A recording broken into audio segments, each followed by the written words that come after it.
யூதர்கள் வந்து உலகத்தினுடைய சாபக்கேடு அப்படின்னு தான் நான் சொல்லுவேன். யூதம் அதில் இருந்தால் யுத்தம்ன்ற வார்த்தையே வருது.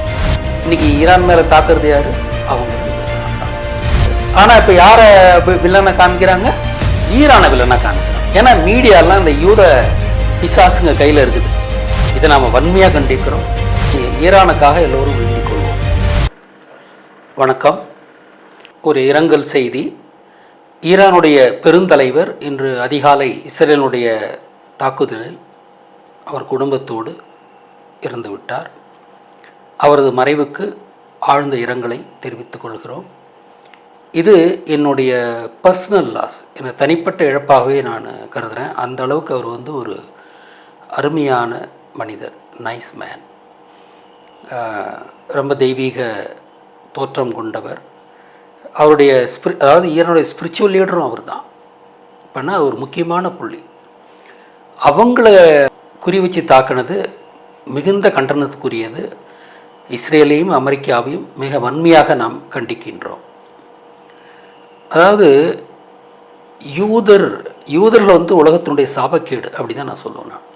நான் தொடர்ந்து சொல்லிக்கிட்டு இருக்கேன், இன்றைக்கி மட்டும் இல்லை. யூதர்கள் உலகத்தின் சாபக்கேடு. யூதம் அதில் இருந்தால் யுத்தம்ன்ற வார்த்தையே வருது. நமது ராமாயண போர் யார் தொடங்குனா? நம்ம இந்தியாவில் இருக்கிற 3 பேர் முக்கியமான போர் நாம் பார்த்துருக்குறோம், தமிழ்நாட்டில் பார்த்துருக்கோம். ராமாயண போர் தொடங்கினவன் யார்? பால்டிக் கடலிருந்து வந்து இங்கே சண்டை போட வந்த ராமன் எனும் யூதன். மகாபாரத போர் யார்? அதே பால்டிக் கடல் பகுதியிலிருந்து பாபிலோனை தாண்டி வந்து இங்கே வியாபாரம் செய்ய வந்த சகுனி எனும் யூதன். அடுத்தது நமக்கு வந்து கலவர யுத்தம், அதுதான் மிகப்பெரிய 3வது யுத்தம்ன்றது. அந்த கலவர யுத்தத்தை யார் பண்ணுறாங்கன்னா, இஸ்ரேலிருந்து இங்கே வந்து குடியேறிய தன்வந்திரியின் மகனான பரசுராமன். எல்லாருமே யூதர்கள் தான். அப்போ தமிழ்நாட்டில் நடந்த மிகப்பெரிய யுத்தங்கள் யாரால் நடந்திருக்குது? யூதர்களால் நடந்திருக்குது. இன்றைக்கி ஈரான் மேலே தாக்குறது யார்? அவங்களும் யூதர்கள் தான். ஏன்னா நான் முன்னாலே ஒன்று சொல்லியிருக்கேன், ஈரான் என்பது 2 ஆண்கள் அப்படின்னு. அவங்க வந்து லேண்ட் ஆஃப் ஆரியன்ஸ்ன்னு சொல்லுவாங்க. ஆனால் உண்மையான அதனுடைய இது வந்து 2 ஆண்கள். அது ராவணேந்திரனை குறிக்கிற நாடு தான். அதனால தான் ஈரானுக்கும் இஸ்ரேலுக்கும் ஆகிறதில்லை. இஸ்ரேல் வந்து ராமனை குடித்த ஒரு நாடு. அந்த இதை அவங்க திருப்பி ரிப்பீட் பண்ணிக்கிட்டு இருக்காங்க, தொடர்ந்து ரிப்பீட் பண்ணுறாங்க. இன்னொன்று நம்ம சொன்னோம், 1ஆம் உலகப் போர் வந்து ராமாயணத்தினுடைய ரிப்பீட்டுன்னு சொன்னோம். அதுக்கு என்ன இது சிக்னேச்சர் என்ன? அதுக்கு 1ஆம் உலகப் போர் முடிஞ்சது வந்து 11வது மாதம் 11வது தேதி காலை 11 மணிக்கு அந்த போர் முடிஞ்சுதான் வரும். ஏன் 11 வருது? ராவணேந்திரன். அப்போ 1ஆம் உலகப் போர் வந்து இதை குறிக்குது. இன்னொன்று என்னென்னா, முன்ன என்ன பண்ணாங்கன்னா, வேர்ல்ட் ட்ரேட் சென்டர் கட்டுறாங்க. ராவணேந்திரன் கும்பகர்ணனை குறிக்கும்படி தான் அந்த கட்டிடம் கட்டுறாங்க. அதை 3 இடிக்கிறாங்க. இடிச்சிட்டு ஈராக்கை அழிக்கிறாங்க. அதன் பிறகு இலங்கையை வந்து அழிக்கிறாங்க. இலங்கை தானே அப்புறம் ராவணனுடைய இடம், ராமாயணத்தினுடைய, அதை அழிக்கிறானுங்க. அடுத்தது மகாபாரத்தை குறிக்கிற மாதிரி அதே வேர்ல்ட் ட்ரேட் சென்டரை இடிஞ்சு போன இடத்துல புதுசாக 9 கட்டுமானங்களை கட்டுறாங்க. அந்த 9 கட்டுமானங்களையும் நான் வந்து டீகோட் செய்து பஞ்சபாண்டியர், திரௌபதி, சகுனி, கிருஷ்ணன், அப்புறம் மலைக்குறவர்கள், இவங்களை குடிக்கிற மாதிரி 9 கட்டுமானங்களை கட்டியிருக்கிறாங்க. நம்ம அதில் வீடியோ போட்டிருக்கேன். நான் அப்பயே சொல்லியிருந்தேன். நான் அப்போ அடுத்து என்ன பண்ண போகிறாங்கன்னா, அந்த இடத்துல ஒரு மினி அணுகுண்டை வெடிச்சிட்டு அந்த படியை ஈரான் மேலே போட்டு, ஈரான் தான் அப்போ ஈரான் அணுகுண்டு தயாரிச்சுக்கிட்டு தான் இருக்குது. ரொம்ப நாளாக அது மாதிரி ஒரு குற்றச்சாட்டு இருக்குது. ஈரான் அணுகுண்டு தயாரிக்கிறத தடுத்து நிறுத்தணுன்றதுக்காகத்தான் அப்போ அவங்க வந்து முயற்சி பண்ணாங்கன்னு நான் சொன்னேன்.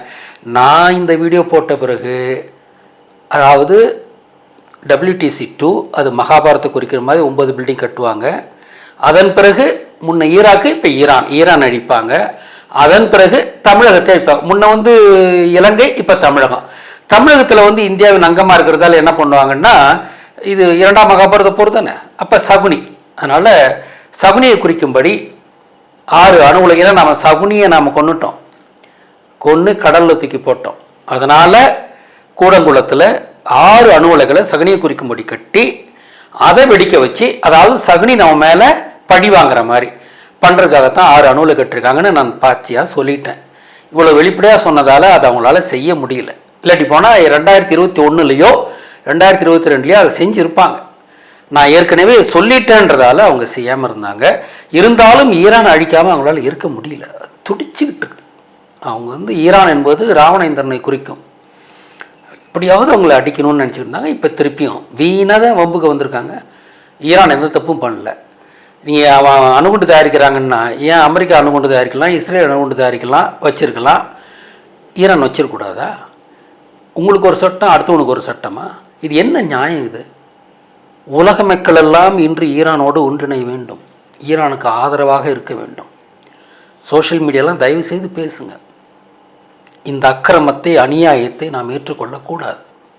சும்மா இருந்த ஒரு நாட்டு மேலே பண்ணுறாங்கன்னா யாருக்குமே இங்கே பாதுகாப்பு இல்லைன்னு தான் அர்த்தம் ஆகுது. இதெல்லாம் நீங்கள் அனுபவிக்கவே கூடாது. முன்னையுமே வந்து 12 டே வார் நடந்தது. அப்பயும் இஸ்ரேல் வந்து ஈரானை தாக்குனாங்க. இப்பயுமே அமெரிக்காவும் உங்களுக்கு சேர்ந்துக்கிட்டு தாக்குறாங்கன்னா சும்மா இருந்த நாட்டு. ஆனால் இப்போ யாரை வில்லனை காமிக்கிறாங்க?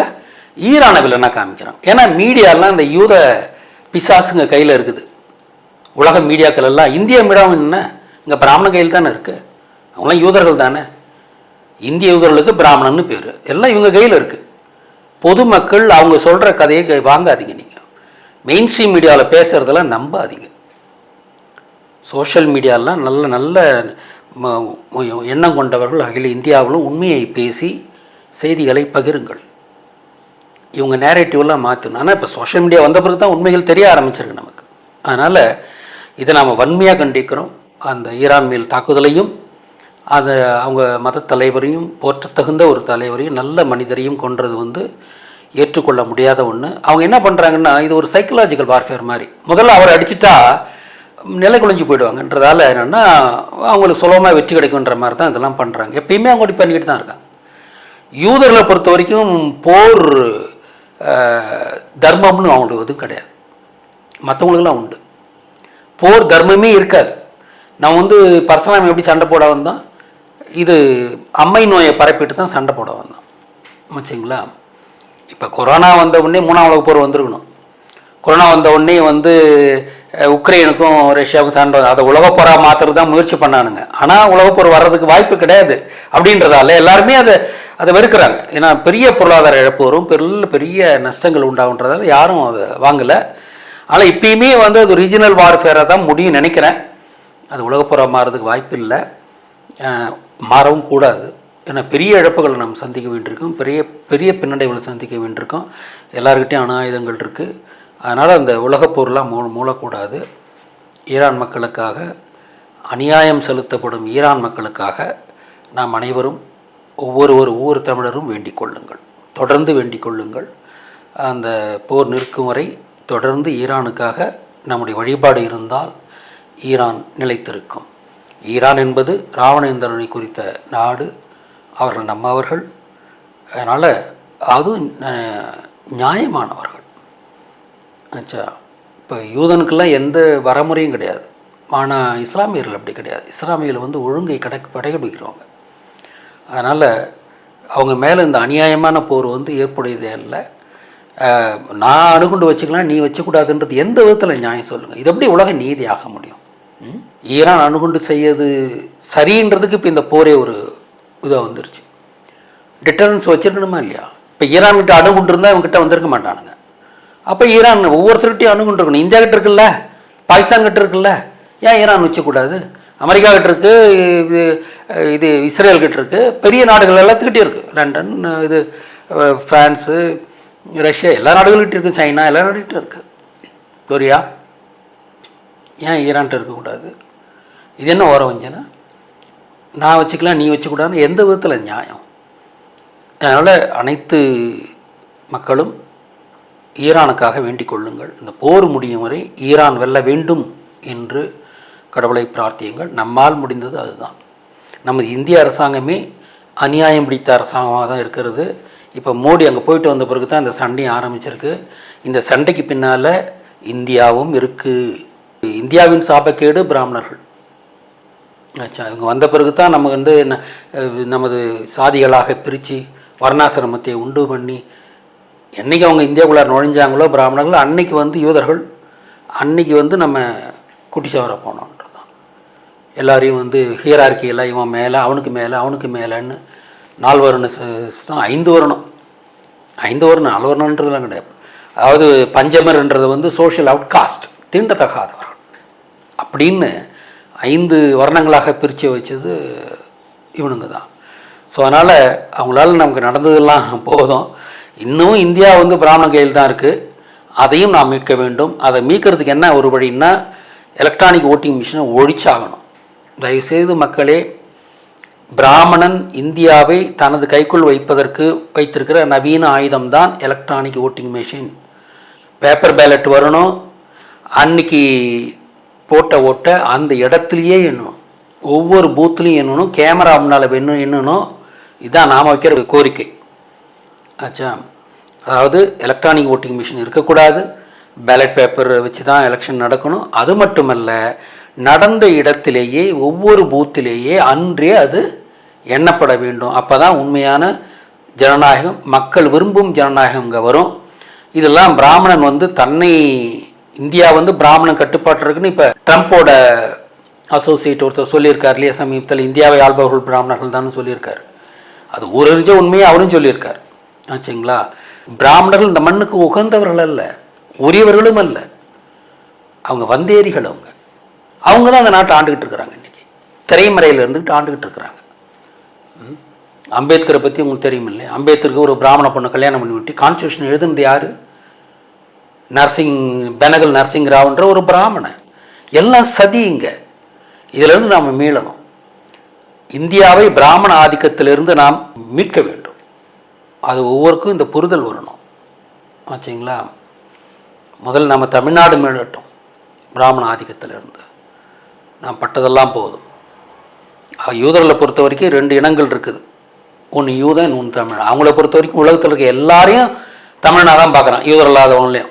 ஆச்சுங்களா, இந்த 2 இனங்களுக்கு எப்பயுமே இது இருக்குது. நாம் நல்லதுக்கு பற்றி வர்றவங்க, நான் முருகனின் வம்சாவழிகள், அவன் ராமனின் வம்சாவழிகள். ராமனையே முருகனுடைய அரமான்றதான் ராமன் வச்சுருக்கானுங்க. நமக்கு முருகன், அவங்களுக்கு ராமன். இப்படித்தான் அவங்க வச்சுருக்காங்க. நம்மளை காப்பி அடித்து தான் அவங்க இருக்கிறாங்க. ஆச்சுங்களா, அதனால் நாம் இந்தியாவில் பிராமண ஆதிக்கம் ஒழிய வேண்டும். அந்த நாளை நாம் கனவு காணுங்கள். உங்கள் பிரேயரில் அதுவும் செஞ்சுங்க. இந்தியாவில் யூத பிராமணன் ஆண்டு கொண்டிருக்கிறான். இந்தியா அவன் கட்டுப்பாட்டில் தான் இருக்கிறது.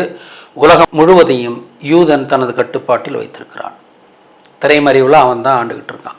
வச்சுங்களா, நான் முன்னால் ஐநாவெலாம் சொல்லியிருக்கேன். யுனைடெட் நேஷன்ஸ்னு பார்த்தீங்கன்னா பேருக்கு தான் அது ஒரு நல்ல பாடின்னு பேர். அது பூரா வந்து அயோக்கியத்தனம் பண்ணுறதுக்கான எல்லாருடைய ஒத்துழைப்போடு அயோக்கியத்தனம் பண்ணுற இடம் தான் யுனைடெட் நேஷன்ஸ்ன்றது. வச்சுங்களா, யுனைடெட் நேஷன் எந்த போரையும் நிறுத்தலையே. ஏன் இப்போ ஈரான் மேலே போர் கொடுக்குறாங்க? என்ன பண்ணுதுங்க இது? எங்கே நியாயம் இருக்குது? யுனைடெட் நேஷன்ஸ் எல்லாம் கலைச்சிடணும், தேவையே கிடையாது. அதெல்லாம் அது வந்து பிராமணன் யூதன் தன்னுடைய செயல்களை லெஜிட்டிமசியோடு பண்ணுறதுக்கு தான் அவன் வச்சுருக்கான். லெஜிட்டிமசினா எல்லாம் இந்த இது இந்த ரப்பர் ஸ்டாம்புங்களை வச்சுக்கிட்டு இது பண்ணிக்கிட்டு அவங்கக்கிட்ட செக்யூரிட்டி கவுன்சில் எத்தனை பேர் இருக்கான்? செக்யூரிட்டி கவுன்சில் வச்சுருக்கோம் எல்லாமே இந்த யூதர்கள் தான் இருக்காங்க. அதில் இந்த உலகத்தை யார் மேலே சண்டை போகணுன்றதெல்லாம் இவனு தான் முடிவு பண்ணுறானுங்க. இந்த நிலை மாறணும். உலகம் தன்னெழுச்சியாக யூதர்களிடமிருந்து விடுதலை பெற வேண்டும். இந்தியா பிராமணர்களிடமிருந்து விடுதலை பெற வேண்டும், தமிழ்நாடும்.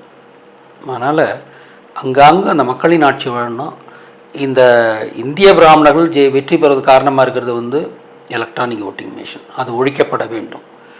பேப்பர் பேலட் மூலமாக எலெக்ஷன் தேர்தல்கள் நடத்தப்பட வேண்டும்.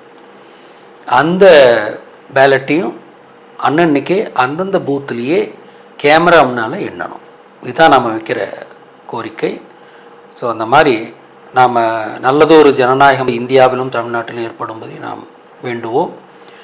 ஈரான் காக்கப்பட வேண்டும் என்று அனைவரும் வேண்டுவோம். இந்த போர் நடக்கும் காலம் முழுவதும் தினந்தோறும் நிரந்தரமாக வேண்டுங்கள். வணக்கம்.